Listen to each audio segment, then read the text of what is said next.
บ่มีเวียกเด้อพี่น้องวันนี้บ่มีเวียกฝนตกหน่อยๆอย่างเงี้ยบ่มีเวียกเดี๋ยวมาเถียงกับคอมเมนต์ดีกว่าเถียงกับความคิดคนก่อนเด้อพี่น้องความคิดคนหรือความคิดภายนอกหรือความคิดหมาเพราะคนนะเขาสิเว้าน้ำเฮาดีเขาจะพูดจาไพเราะคือคอยเนี่ยตอนนี้คอยใส่ภาษาแบบ ภาษามากับพวกมาพี่น้องค่ะขอโทษละลายเด้อที่ว่าบ่มวนกับมีอันคอมเมนต์อันหนึ่งดอกมียายหนึ่งดอกเพิ่นบอกคอยว่าเห็นคอยด่าทุกคลิปเลยเพิ่นว่านะกินกระดาบ่กินกระดาเพิ่นว่าบางเถื่อกับเรื่องนอนกับพัวก็เอามาเว้าสันโอ้ยยายกับฉันสมเจ้าเป็นยายบางเถื่อกันเลยสมเจ้าเป็นยายสมเจ้าเป็นผู้เฒ่าอันเรื่องที่เขาเว้านอนกับพัวเศร้าแรงเที่ยงบ่ายนะเขาเว้าใส่ยังบุหุจักสบยายเรื่องนอนกับพัวก็เอาออกมาเว้าในโซเชียลว่าสันนี่แหละเขาว่าพี่น้องเลยเขาเว้าใส่ไพ่มันสิมานอนนำกันมือ1 4 เถื่อ5 เถื่อ10 เถื่อปานนั่นบ่ฮะผัวเมียยังมากกับเดือน1บ่เกิน2 เถื่อ3 เถื่อเท่านั้นตัวผัวเมียนอนนำกันจังไรที่ถือผัวบากามมันนะบ่ฮู้นะซาผัวเขาได้ประมาณนี้ว่าซันซานี่คือความจริงแบบนี้เดือนละเถื่อ2 เถื่อกับพ่อแห้งแล้วคนเฮานอนนำกันนะอันไพ่ไม่สิบ่เว้าเศร้าเที่ยงบ่ายเย็นนะบ่เว้าบ่ฮู้ว่าเฮาเว้าใส่หรือว่าเฮาเว้าหยอกเว้าเฮ็ดคลิปตลกไปบ่ฮู้เนาะกลับกายเอาไปคิดเอาไปว่าเฮานี่เว้าเลอะเทอะว่าแต่เรื่องใต้สะดือคนละเมื่อยนอนน้ำพัวก็เอามาเว้าว่าสันก็เขาว่าข่อยบ่มีเวียกมีการยังนอนสีตะกันว่าสันเขาบอกสุข่อยเขาก็เลยว่าแล้วมือ1 4 5 เถื่อ6 เถื่อพุ่นนะสิว่าได้ซะกับมันเรื่องว่าเอาลูกไปโรงเรียนนี่ก็คือกันในพี่น้องจักสุสิมายะยังเรื่องลูกเรื่องอนาคตครอบครัวกูเนาะจักกูสิให้จักชุกูสิเว้าจังไดดีชุจังสิเข้าใจมีแต่ตะล่อนไปอยู่บ้านอยู่ซ่องมีแต่ตะล่อนไพ่มันสิมาอยู่บ้านในตลอดทั้งเดือนทั้งปีทามเนี่ยมันก็เกิดความเงาความเซ็งหรอว่าคนเฮาหมองใดมันมีความสุขกับไปหรอว่าหาเล่นหาเที่ยวหมองใดพ่อไปได้แบบโดยที่ไม่ต้องใส่เงินหลายกับไปอยู่เฮ็ดพี่ซังคือจังสีแล้วอยู่เวียกพี่น้องซักผ้าตากผ้านี่แหละกอดเพื่อนทูเพื่อนตัวคนอยู่เพื่อนก็แค่นั้นตัวเฮ็ดนัง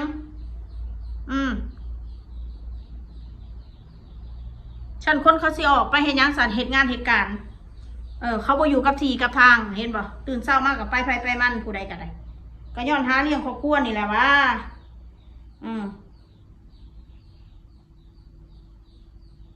มิจะว่าเฮานี่พาลูกตะล่อนบ่ไปโรงเรียน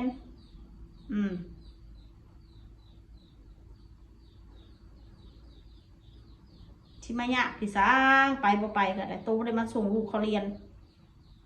มานาหน่อยมันปัญญาอ่อนอยู่มันบ่เต็มบ่แม่นบ่สิไปยังอยากไปก็ไปอยากอยู่ก็อยู่ล่ะคือจังซี่ล่ะไปโรงเรียนเงียบๆแต่นี่ลูกเขาไปโรงเรียนเอาไปฝึกสมาธิว่าจังได้ซะก็ฝึกสมาธิตัวเด็กน้อยบ่อยู่นิ่งเห็นอะไรให้ไปเรียนคือเด็กน้อยปกติกะห่วย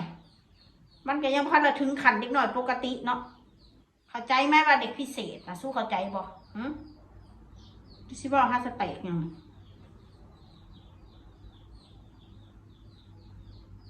เดือดร้อนไปเบิดในการเฮาใช้ชีวิตมีรถเท่านั้นคันมีรถเท่านี้คันมีเฮือนเสามีเฮือนอยู่กับบ่ได้อยู่บ่ได้ฮ้อนว่าซั่นต้องดิ้นรนย่านสู้ว่าคือว่าบ้านเมืองนี่บ่มีกฎหมายถ้าแม่นสู้สิมาเฮ็ดหยังกูก็ได้ว่าดูถูกกฎหมายบ้านเมืองในสูนี่อยู่เฮือนบ่ได้ย่านบางเถื่อถ้าเขาออกไป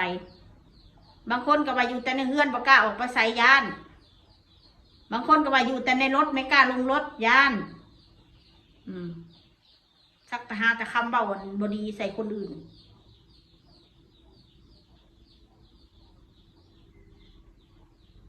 ก็เอฟซีว่ายังคนเพิ่นเมื่อยแทนข่อยเอฟซีแล้วจบปสิ้นเนาะเขาก็แมนเลยข่อยก็เมื่อยคือกันเจ้าเป็นเอฟซีเจ้ายังเมื่อยข่อยผู้ถือกระทำนี่แหละข่อยยังเมื่อยข่อยอยู่ได้ข่อยทนได้ก็ถือว่าดีแล้วข่อยบ่มียังสิเสียละเหนื่อยแทนเนาะเอฟซีเพิ่นว่า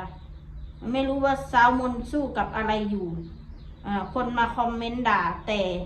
อวตารจะว่าน้องสั้นเอื้อยมันบ่แม่นอวตารดอกข่อยเห็นทำหนังหนามันเห็นทำหมกอยู่มันพุ่นมันด่าข่อยนั่นข่อยเห็นทำหมกมันอยู่พุ่นแต่มันบ่ได้ออกมันบ่ได้ด่าแบบจังใดล่ะเขาเอิ้นว่าจังใดล่ะคนที่อวตารที่มันด่าออกสื่อออกเสียงข่อยมันก็อยู่จอมืดอีผู้อยู่จอมืดแต่มันด่ามันก็ใส่อีคกอีเปบักเปอีต่างดาวแบบนี้แหละมันเลี่ยงกฎหมายจะเข้าใจบ่คำว่าเลี่ยงกฎหมายเขาหู้เขาไม่ได้เป็นบ้าแล้วเขาสิมานั่งเทียงกับคอมเมนต์นี่บางคนก็มีตัวตนมีบอลอยู่อาศัยแต่มันใช้คำด่าแบบเลี่ยงกฎหมายนะเข้าใจบ่คือมันเอิ้นลูกข่อยและอีลิงกังบางคนก็จะมานั่งด่าเขาทำไมไม่ไปแจ้งความ อย่าทำเป็นมาลู่ดีไปฮอดศูนย์ดำรงธรรมผมข่อยนะพี่บอกยังไรข่อยยังหู้ดีของแนวนี้ค่ะอยู่จะได้มืดจะให้เขาเห็นน่ะได้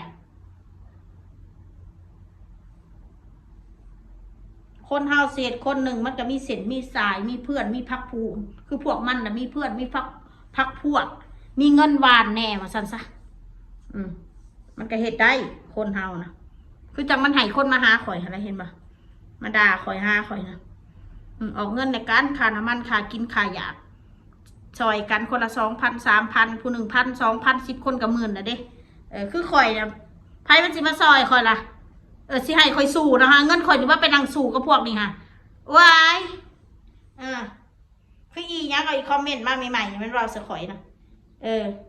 เสียเงิน2 เถื่อ 3 เถื่อถ้าแมนข่อยนี่จำจนมันตายมึงประจำดอกมึงนี่ได้มึงก็ประจำทำมึงถึกด่าคู่มือนะสิบอกไว้ให้แล้วก็ให้ได้มึงกับประจำทำมึงก็ถือกับตัวเองมึงประจำบอกไปเลยกูกล้าพูดเลยขนาดเขาไม่ได้ด่าเขายังมีความรู้สึกแบบบอดีค่ะขนาดเฮาออกมาเว้าแบบนี้นะเฮาบ่ได้เว้าใส่เขานะเขายังมีความรู้สึกบอดีกับเฮานะคนเบิ่งเฮานะเขายังว่าเฮาเป็นคนบอดีว่าซั่นซะ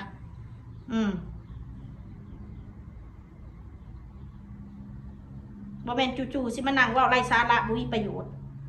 คนเฮาก็มีที่ไปที่มา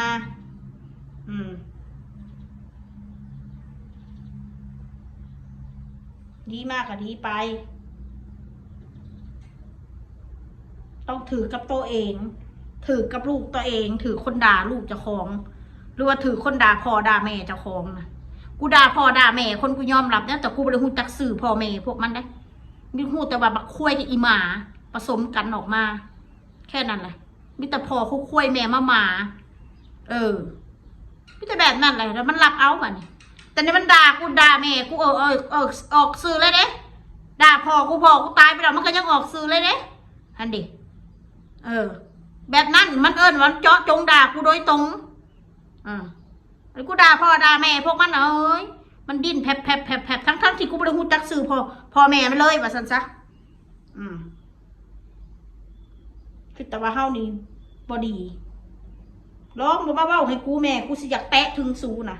ร้องเมืองแม่คนแบบกูน่ะสิไปเสือกเรื่องของคนน่ะเป็นไปไม่ได้หรอกกูเสือกแน่นอนกูเอาชีวิตกูให้รอดก่อนทุกวันนี้นะ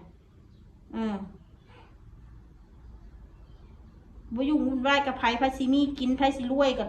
ดีใจนำบ่ไปหาอิจฉาเขาอีกบ่ไปเว้าสักเขาอีกว่าเขาอวดร่ำอวดรวยคนเขาอวดได้คือคนเขาเก่งเขาต้องยอมรับเงินที่เขาหามาได้จริตเขาต้องย่อเขาต้องเอาเขาเป็นตัวอย่างบ่เป็นสิไปว่าเขาแบบนั้นบ่ได้การไปว่าเขาอวดรวยกลัวคนไม่รู้ไงว่ามีทองกลัวคนไม่รู้ไงว่ามีรถอิจฉาน่ะเขาเอิ้นคนอิจฉาเห็นคนอื่นมีเจ้าของมีคือเขาแหละอิจฉาบ่อยเขาอ่ะนะ คนนะฮู้จักยินดีนำคน ถึงสิฮู้จักกันบ่ฮู้จักกัน แต่ถ้าในสิ่งที่เขาเสนอมาสิ่งดีๆโอ้ยปีนี้ข่อยได้บ้านหลังหนึ่ง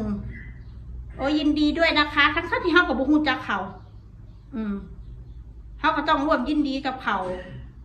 มันเป็นสิ่งที่ดีพี่นาได้รถเขาก็ยินดีนำเขาบ่แม่นว่ามีแต่ FC มาติดตามเขาก็ติดตามช่องเพจต่างๆคือกันในสิ่งที่คอยมักคอยเห็นเขาอวดร่ำอวดรวยคอยแห้งดีใจนำคอยภูมิใจคอยดีใจบ่แม่นว่าได้พี่น้องคนที่อวดร่ำอวดรวยนะคอยภูมิใจเขาหาเงินโดยน้ำพักน้ำแรงเขานะเขาบ่ได้ไปคดโกงผู้ใดมานะมันภูมิใจเฮาผู้เบิ่งเฮายังภูมิใจดีใจนำเขานะแต่เฮามันมีความสามารถที่เฮ็ดได้คือเขาว่าซั่นซะเพราะเฮาบ่เก่งคือเขาอันนี้เฮาก็ต้องยอมรับ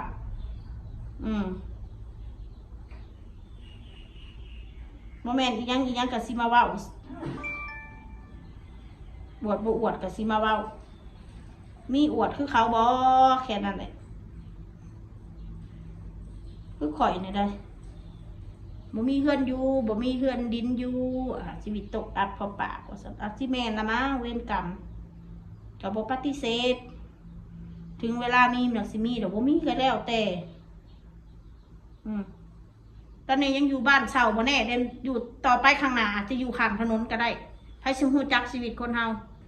อาจจะไปอยู่ในป่าก็ได้สร้างกระต๊อบอยู่กับไผสิฮู้จักรถล่างที่มีอยู่บ่มีปัญญาผ่อนเขาอาจสิหยุดไปเบิดก็ได้ไผสิฮู้จักชีวิตมันบ่แน่บ่นอนบางเทื่อนอนมื้อแรงนี่ตื่นเช้ามาถึงแล้ววันที่1แล้วก็ไผสิฮู้จัก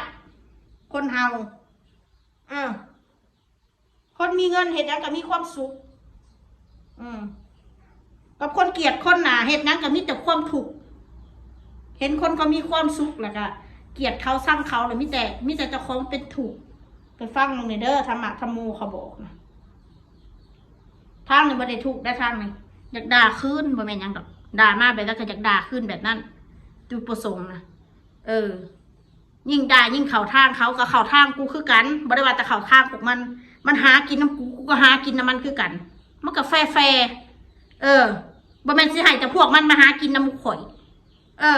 เอาคอมเมนต์มาหากินก็อย่ามาเม้นนี่ยันกูหากินแม่นมึงเม้นช่องใดกูก็ไปเอามาเว้าคือเก่าเด้ถ้าเว้าถึงกูถ้าบ่เว้าถึงกูก็บ่เอามาเว้ามันก็เป็นอันกันทุกคนไปแล้วเด้อพี่น้องเด้อสำหรับคลิปนี้ก็ขอโทษขออภัยถ้าว่าบ่ม่วนก็ได้ขอบคุณทุกเม้นทุกไลค์คือเก่าแหละจ้าบ๊ายบายเด้อ